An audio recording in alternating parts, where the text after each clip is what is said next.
आत्मनिर्भर भारत, जहां उसको बल, ये पिछले निर्णय जो मैंने कहे उससे भी बल मिलेगा।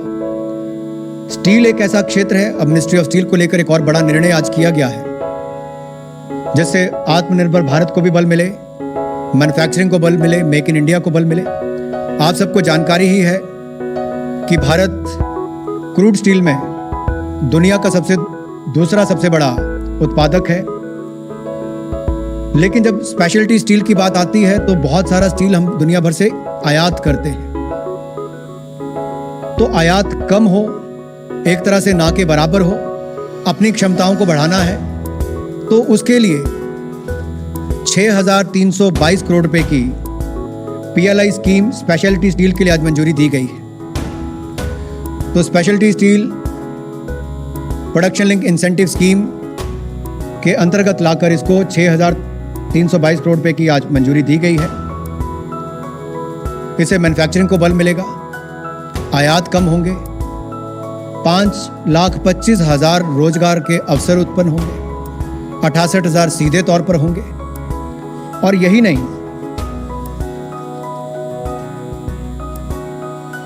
जहां इंपोर्ट कम होने के साथ साथ एंड टू एंड मैन्युफैक्चरिंग को भी इससे बल मिलेगा।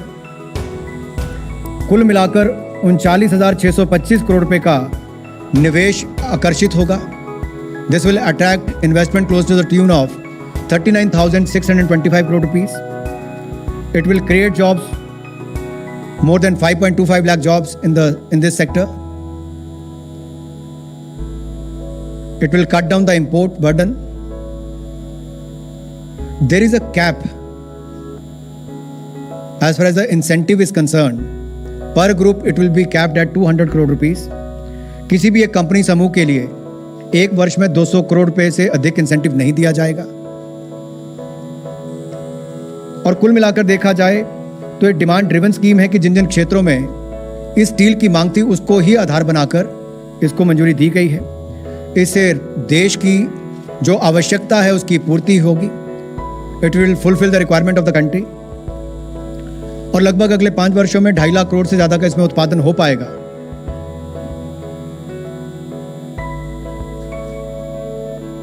इससे हमारे एक्सपोर्ट को भी बल मिलेगा, निर्यात को भी बल मिलेगा। ना केवल इसे देश की आपूर्ति होगी बल्कि निर्यात करने के भी अवसर मिलेंगे।